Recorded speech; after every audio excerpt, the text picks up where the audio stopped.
Listen, the negotiating position among Republicans has been that the income threshold for Americans to receive the next round of stimulus checks should be lower than $75,000. Senate Majority Leader Mitch McConnell has gone as low as $40,000. But sources tell me that is essentially just an opening negotiating volley and that it's expected that the final income threshold will land somewhere between $40,000 and that prior $75,000 individual income mark. Earlier today, I asked the Treasury Secretary whether the administration supports that $40,000 threshold, and if not, where it could land. Here's how he responded.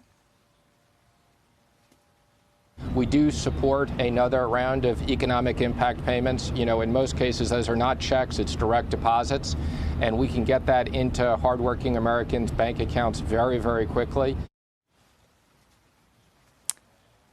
He was also very conservative in his outlook for other parts of this stimulus program that we could see in the coming weeks.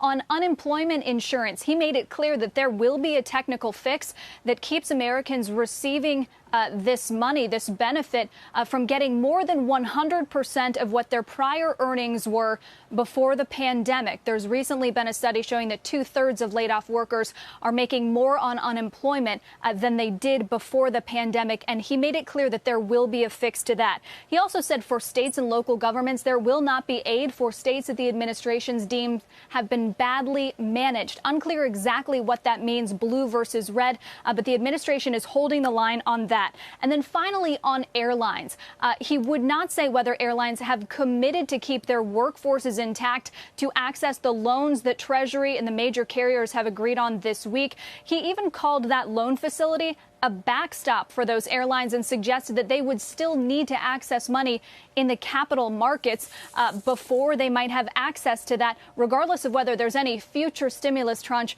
for those airlines. And this, of course, despite United saying that it would lay off 1/3 of its workforce, and a memo from Delta this morning saying it had renewed caution about restoring more flights to its schedule. So certainly the administration is viewing this as a very targeted approach, a conservative one, even despite some of the economic erosion we're seeing with the recent resurgence of the virus. So just the bottom line, Kayla, the unemployment benefit would remain intact, but the stimulus checks that 159 million U.S. households have gotten, that could be narrowed by way of the income limits.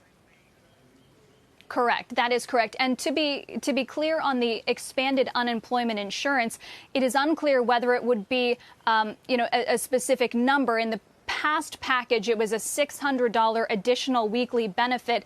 Because of the calculus they're trying to do here, it's unlikely it would be a dollar figure. It would rather be a calculation to what that person was making before. It's going to be a little difficult to do that, but we'll see exactly how they negotiate it in the coming weeks.